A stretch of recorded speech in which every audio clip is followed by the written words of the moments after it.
Game. Adrian Durham is your host for that. He will be watching Manchester United against Crystal Palace at Old Trafford. Hello there, Adrian. What a dull first half you've had. I've been half asleep here, to tell you the truth. No, it's been brilliant and a great listen as well. It's a beautiful day here in Manchester. Sun is shining brightly. So many things to look forward to with this game. Palace players have arrived. Wilfried Zaha's just been on the pitch. I want to see him up against Wan-Bissaka, old pals together. Oh, yeah. Bissaka is the king of tackling as well. Harry Maguire in the programme today. They're saying that the United shirt looks a perfect match with him. Rashford and new number 9 Martial both have a couple of goals in 2 games. Palace yet to score. So many stories, but I think the big one is Paul Pogba. A missed penalty led to abuse, led to unacceptable racist abuse. And just on the train coming up to Manchester today, I was speaking to some Man United fans who reckon that Pogba is going to get the biggest positive reception he's ever had from the Old Trafford fans today, and rightly so. And on Manchester Pride weekend, Reshmin, on a sunny, beautiful day, I mean, it is absolutely perfect. The positivity around here will be lovely this afternoon. Yeah, absolutely. I mean, they're in so much in the ascendancy, despite that draw at Wolves. And as you mentioned, Paul Pogba, I mean, there was so much nonsense going on during the week. But this is a man with a tough mental resilience. You expect him to just come out and show everyone what he can do, don't you? Yeah, this is a World Cup winner. This is a guy who's taken criticism, he's taken rejection from Fergie, then come back to Manchester United to try to prove everybody wrong. And what he did when coming back to Manchester United for that big fee was take on the responsibility of lifting an ailing club back to where it belongs, where it thinks it belongs. Now, he hasn't quite achieved that yet, but you can be sure that he wants to. I think the problem has been him and his agent versus some of the critics. And yeah, there's been some negativity from the fans with that. Obviously, it went too far this week. But I think now there will be a renewed positivity. Everybody will be galvanised, and I can only see it being a good thing for Manchester United. Yeah, we're looking at anything but a United win today. I mean, it was all sort of pointing in that direction, isn't it? I think so, yeah. I mean, Palace look dreadful. I mean, they don't have goals. Is Wilfried Zaha's mindset correct?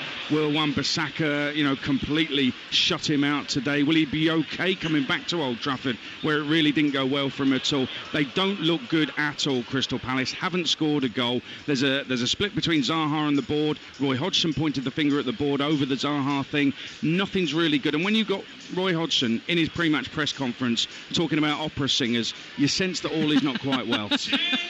Anything to detract the attention, isn't it? So, as we were saying, I mean, with Paul Pogba, plenty of stories off the pitch, as expected throughout the week, but a lifeline for Bury, and this is great news, isn't it? They've got until Tuesday to complete this takeover. Yeah, 8 miles north of this fantastic ground, Old Trafford, is Gig Lane, Bury, and there's lots of connections between United and Bury. The Neville brothers, for one, who grew up basically at Gig Lane. What we now know is the AFL have said an offer was accepted just before yesterday's deadline, and an extension requested to conclude the sale of Bury Football Club.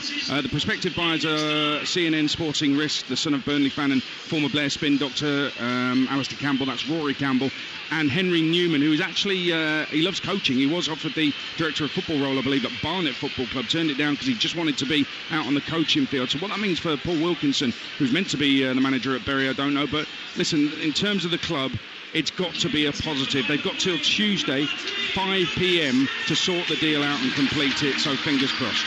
Adrian Durham, thank you very much from Old Trafford there for Game Day Live. That is from 2:30 on TalkSport 2. Later today, we'll be bringing you live an exclusive Premier League commentary of Leicester's trip to Sheffield United, and that is followed on TalkSport by Liverpool against Arsenal. And this evening, Laura Woods and Darren Bent will be asking for your thoughts on all the day's football in Game Day, your verdict from 7:30. But for now, the teams are back out on the pitch, so let's cross back to our commentary team ahead of the second half here at Carrow Road. Dean Ashton is alongside Sam Matterface. Well, Norwich haven't beaten Chelsea in the league at Carrow Road since a 3-0 win over Glenn Hoddle's Blues back in December 1994. They have only taken 2 points against them here in that period. But if they're going to get a better chance than this, I'd be surprised. They've had 4 shots on target and 2 of them have gone in. Chelsea have had 10 and they've scored 2 of them. It was an absolutely rip-roaring first 45 minutes. Are we going to get another 45 minutes exactly the same? Surely we can't, can we, Dean Ashton? You would expect that the managers would want, certainly when they lose the ball, to get a better shape, but I can't see it. I think it'll be the same. I don't think either manager wants to change their style, and they'll probably feel as if they can outscore the other team. And 2 managers who refuse to sacrifice any of their principles, and they've often given that impression in in post-match interviews and press conferences. I don't think they'll be too happy with the goals that they've conceded, but as you say, they are front-foot teams and they concentrate on trying to score as many goals as possible. Norwich, 93 of them last season in all competitions. But what they have been doing is giving the ball away, and they've done that very quickly at the start of the second half. Barkley onto Mount. Mount on the edge of the penalty area, shooting low towards the goalkeeper's right. Tim Krul sprawls across, but no need. That has already snuck past the right-hand upright and gone out for a goal kick. But another prime example that we could be in for another repeat of the first 45 minutes. Again, sloppy playing out from the back, Norwich, and Chelsea looking to capitalise. But they won't change. Daniel Farke will not allow his team to change. They will play out from the back. The centre-backs will play into the midfield players, who I think both of them have been guilty of being too slow, Tribal and Leitner. And again, Frank Lampard will be looking and going, we haven't made the most of that half opportunity. Abraham winning it on halfway. Pulisic sending the ball wide towards the right. Here is Azpilicueta, who sends it down the right channel, looking for the run of Pulisic once again.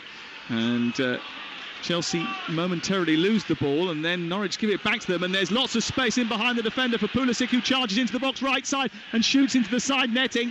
He needed to pull that back for Tammy Abraham, who was lurking with intent on the edge of the 6-yard box, but Pulisic decided that he saw the glory for himself, and from a very tight angle he smashed it into the side netting. Norwich defensively once again in a terrible position. Jamal Lewis was so far out of his station that Pulisic had probably about a 15-yard radius around him with no Norwich player in sight. He should have done better. I think the one thing that they're really lacking is when someone like Jamal Lewis goes infield and tries to play, there's no cover.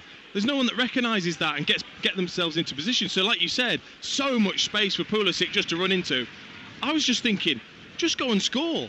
There's so much space there. I mean, Godfrey didn't come across. He should have got out of his feet. He actually took the ball too wide to then have his shot. And you're right, once he went wide, he should have pulled it back for Abraham. Too many touches inside the area before pulling the trigger for Christian Pulisic, who is yet to score for Chelsea. He was so close to a first goal in the Super Cup. VAR denied him. Very good assist in that game. He is only 20, so he will have ups and downs like Mount, like Abraham over the course of the season. Here's Kurt Zouma. 2-2 the score at Carrow Road. You're listening to Talk Sport. Barkley into Jorginho. Jorginho clipping it down the right. Here goes Pulisic again, leaving it this time for Azpilicueta. Back into centre field. Abraham trying to take it into his feet, but loses control of it. Chelsea lose it and then attempt to win it back. Pukki is out-muscled by Zouma. They've turned it over on the halfway line, and here's Kovacic running down the right channel, moving towards the edge of the box. Cantwell comes across. They give it away again, Norwich City, right on the edge of their own penalty area. Clipped in by Kovacic, looking for Abraham. Not the best of clearances. Comes back to Jorginho, whose effort is deflected behind by Leitner and out for a corner. And it's been all Chelsea at the start of the second half. Yeah, it's been a nervy start for Norwich, giving the ball away too many times. Players out of position. Chelsea haven't taken advantage. When that has opened up, they need to do things quicker. Decision making needs to be quicker, whether to shoot, whether to pass. Corner number 5 for Chelsea of the game.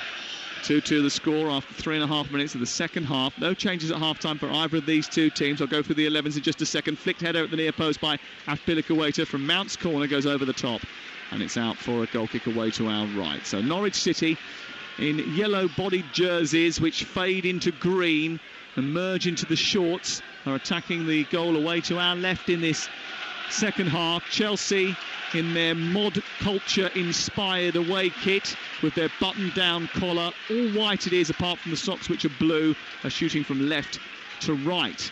And again, it's quickly turned over by Zouma up to Abraham. Wants a free kick given against Grant Hanley. He's still moaning as the ball is spilt towards the near side. Todd Cantwell has it on halfway. Krul is the Norwich goalkeeper. Aarons, Hanley, Godfrey and Lewis the back four. Tribal and Leitner the two holding midfield players. Then Cantwell, Stiepermann, Buendia are behind Pukki in attack. Norwich just giving a moment of applause in the 49th minute for a member of the Norwich Supporters Social Club, Dave Powell, who passed away last week at the age of 49. It is a preordained applause which was organised to pay tribute to his support for the club, and everybody, including the Chelsea fans, getting involved with that. 2-2 the score. You're listening to Talk Sport. Here's Christensen just inside the centre circle.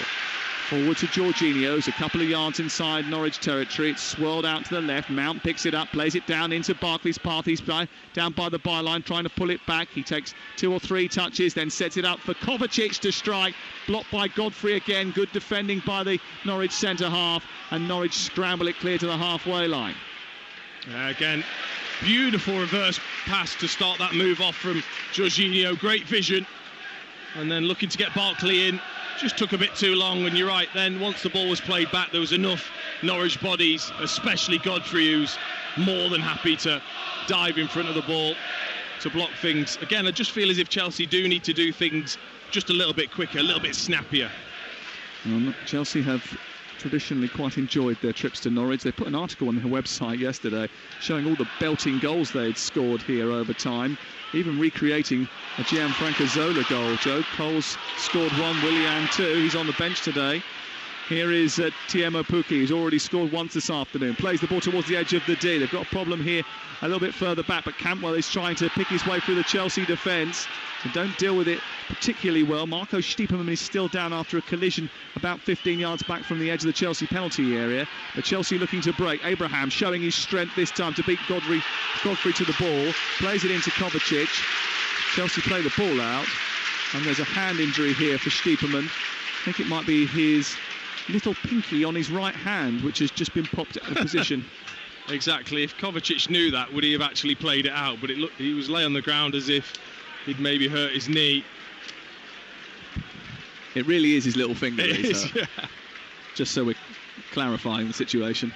You are listening to Norwich 2, Chelsea 2 on TalkSport with Now TV. Don't forget you can watch Liverpool against Arsenal later today with a Now TV Sky Sports Day Pass for a one-off payment of just $8.99.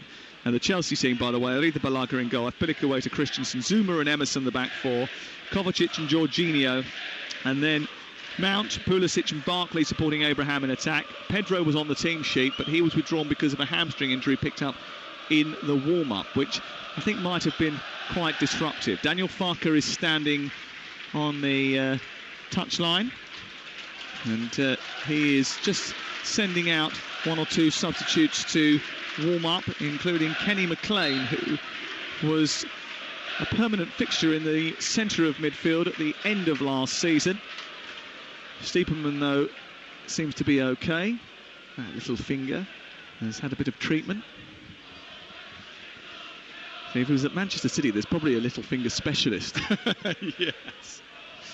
We played 8 minutes of the second half, and you're listening to TalkSport on game day. Liverpool-Arsenal to come with Clive and Big Sam a little bit later. Here's Piliqueta moving down the right-hand side, charging into the penalty area. Oh, he's brought down by Cantwell. As he know, the referee says Cantwell timed that tackle to perfection. And Norwich bring the ball clear. Piliqueta certainly made the most of it. Oh, it was a foul. I thought it was a foul. He took out Azpilicueta, and then once he'd gone and hit the deck, he then kind of scrambled and hooked his foot onto the ball. I think he was slightly lucky because I felt as if Azpilicueta was away. Here's Jorginho, 2-2 the score. Chelsea can't afford to drop points again here. Zuma out towards the left, picked up on the far side by Emerson Palmieri, the Italian international. Barkley takes over now. He's faced up in midfield by Tribal, plays it square. Jorginho takes over. Lots of men behind the ball here for Norwich City. Abraham tucks it round the corner for Pulisic, almost got on the end of that. And Jamal Lewis this time with a bit of good defending to shrug the American off the ball, and eventually it's cleared by Godfrey, but it comes straight back again. It's straight at Chelsea White, and they turn the ball over and force themselves upon Norwich once again. Azpilicueta